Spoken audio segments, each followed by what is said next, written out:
Hey everyone, and welcome back to the channel. I appreciate you stopping by our little spot to hang out with us today. If you like the music on this channel, go to our YouTube music channel at Drizzlerworks Music, or just click on the link in this video. There we have calming and study music to chill out to or for your next grind. Your support helps us reach good people like yourself. So with that said, Miyamoto Musashi. The name alone evokes images of a lone swordsman walking through misty forests, his gaze fixed on a horizon only he can see. But who was Musashi beyond the legends? He wasn't just a warrior, he was a philosopher, an artist, and above all, a master of focus. Born in 1584 in Harima Province, Japan, during the chaotic final years of the Sengoku period, Musashi entered a world defined by violence, ambition, and constant upheaval. Yet from this turbulent soil grew one of history's most disciplined minds. At just 13 years old, Musashi fought and won his first duel against an experienced swordsman named Arimakihei. It wasn't brute strength that secured his victory, but precision, timing, and an unnerving calm. This early triumph marked the beginning of a lifelong journey, not merely to defeat opponents, but to understand the essence of combat, strategy, and ultimately, the self. By the age of 30, Musashi had fought over 60 duels, undefeated. But what's remarkable isn't the number, it's how he approached each encounter. He never sought fame or glory.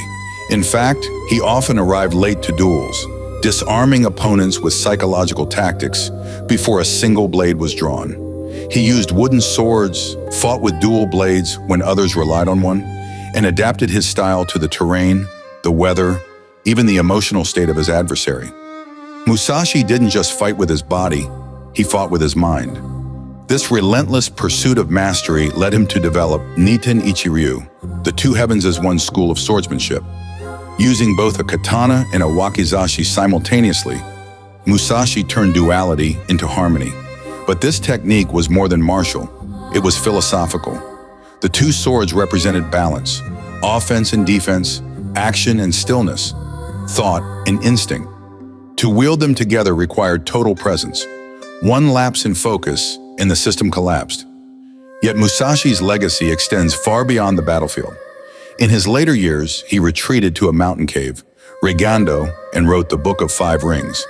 This treatise on strategy, composed in 5 elemental scrolls, earth, water, fire, wind, and void, transcends martial arts. It's a manual for life. Each chapter dissects not just combat tactics, but the mindset required for excellence in any discipline.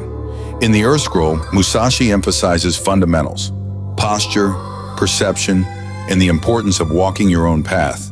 He warns against blind imitation. Do nothing which is of no use, he writes. A mantra for intentional living. The Water Scroll explores fluidity, adapting your strategy like water taking the shape of its container. Whether facing a single foe or an army, flexibility is key. The Fire Scroll deals with timing and aggression, knowing when to strike with overwhelming force. The Wind Scroll critiques other schools, urging readers to understand diverse perspectives without being swayed by them. And the Void, the most enigmatic, points to a state beyond technique, pure awareness. What made Musashi truly extraordinary was his ability to integrate seemingly contradictory traits. He was a killer who painted delicate ink brushworks, a strategist who meditated for hours in silence, a wanderer who built lasting philosophical frameworks. He understood that true mastery isn't about dominance, it's about alignment. Alignment of body and mind, of action and intention, of purpose and presence. Consider this. Musashi never served a single lord. In an era where samurai pledged loyalty to feudal masters, he remained Ronin, a masterless samurai. This wasn't rebellion, it was choice. He refused to be confined by titles or expectations. His only allegiance was to his path, the way of strategy, which he called Hyoho. For Musashi, the sword was a tool for self-cultivation. Every duel was a mirror, every opponent a teacher. And focus? That was his oxygen. He trained relentlessly, not just in swordsmanship, but in calligraphy, poetry, sculpture, and Zen meditation. Why? Because mastery in one domain deepens understanding in all. When you learn to hold a brush with the same precision as a blade, you begin to see the unity beneath all forms. Musashi's art reflects this. His paintings, like Shrike on a Dead Branch, are stark, minimalist, yet charged with presence. There's no excess. Only what is essential remains. This is the core of Musashi's teaching. Eliminate distraction. Strip away the unnecessary.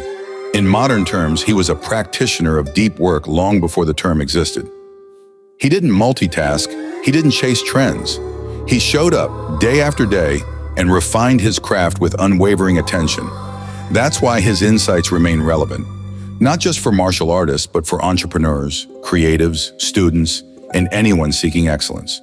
Imagine applying Musashi's principles to your own life. Start with the Earth Scroll. Master your fundamentals. Are you clear on your values? Do you know your strengths and weaknesses? Then move to Water. Stay adaptable. When plans fail, and they will, can you shift without losing composure? Fire teaches urgency.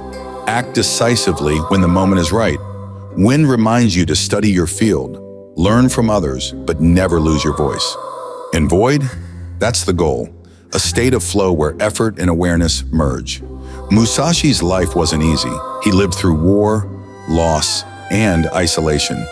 Yet he transformed adversity into insight. At 60, while dying of thoracic cancer, he completed the Book of Five Rings and left behind a legacy that continues to inspire. He didn't seek immortality through monuments or titles, only through wisdom. So what can we learn from Miyamoto Musashi today? In a world of notifications, endless scrolling, and fractured attention, his message is more urgent than ever. Focus is power.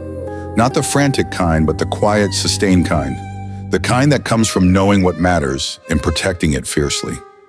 He didn't need a smartphone to stay connected. He didn't need validation from crowds.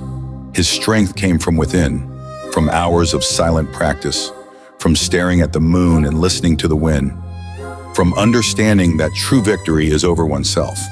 Musashi once wrote, "You must understand that there is more than one path to the top of the mountain." He didn't claim to have all the answers. He simply walked his path with total commitment and invited others to find theirs. So ask yourself, what is your mountain? And are you climbing it with focus, or are you distracted by the noise below? In the end, Musashi's life wasn't about killing enemies. It was about cultivating a mind so clear, so present, that every action, whether drawing a sword or painting a bird, became an expression of truth. That's the ultimate focus, not perfection, not invincibility, but alignment. And that's a lesson we can all carry into our daily lives, whether we're writing a novel, building a business, raising a child, or simply trying to be more present with the people we love. Thanks for watching. If you found this video helpful, please give it a like and subscribe. I have more videos, so feel free to watch them as well. I appreciate each and every one of you. God bless you. See you in the next video.